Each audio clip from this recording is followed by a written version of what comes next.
Kūčių vakar, Igor nemažna anksčiau, papa į didžioji stobą parnešdavo ėglį.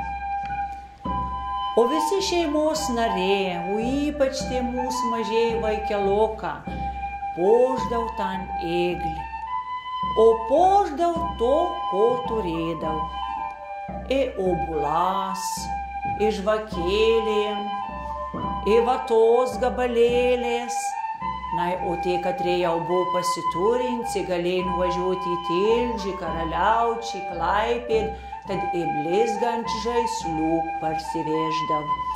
Viską, ką gražiausiai turėjo, sukabindavo ant tos ėglis. Tuomet jau laukdavo Kalėdų senį.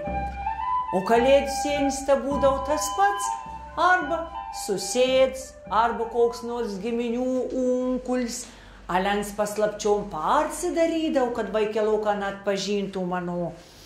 Užsidėdavo vilną barzdą, išverstus kailinius, kailių viršanį, veilokas apsiaudavo, lazdą turėdavo, aišku, didelį darbą, į katrą sudėdavo visokias dovanas.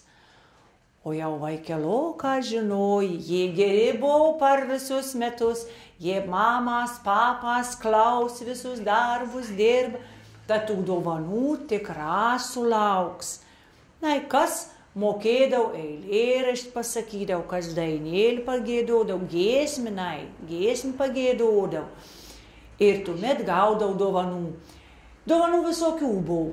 Al pagrindinė jau buvo obula.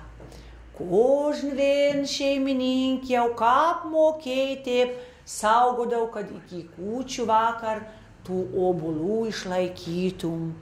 Kvėpantis ane tokie obula, katri, kaip dabar visi sak, vaikystė kūčias primindavo. Ir būtina dar mergilėkėm, jie šeimo būdavo mergilėk, nupirkdavo prieš kūčias naują kleidą, arba pasiūdavo, arba nupirkdavo. Kaip sakydavom, naują kleidą, jau į naują metą prasideda.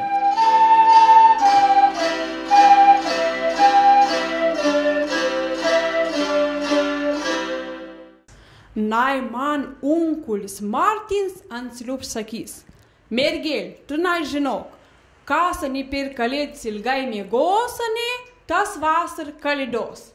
Ir mes žinojom, kuomet ir kalėdų rytsani mes atsikelsim ane, gal skubėsim nusipraust dėl to, kad jei mes ilgai miegosim, tuomet mes vasar gal neturėsim nei maistą, nei jokį grūdą į namus. Po tam tėvs sustatys visus papumus. Igor lieps visiems pakalbėti šventą maldą ir mes tuomet važiuosim gal į bažnyčią. Po tam, kuomet grįš iš bažnyčios, pirmą vakarą švies. Valgys gal žąsės, iš dešros, kopūstų ir būtinai valgys šiupinį. Dėl to, kad šiupinys tas ir šišoniškų kalėdų valgys. Dės kiaulis pažants, kiaulis odega ir tas dikčiom bus gardžiai. Po tam kitą dieną jau kieminėsis, važiuos pas kaimynus, o vakare gorės į smuklį. O tam seniai sėdės, kalbėsis, o jaunieji šoks į muzikėlį grajins. Bo tiek.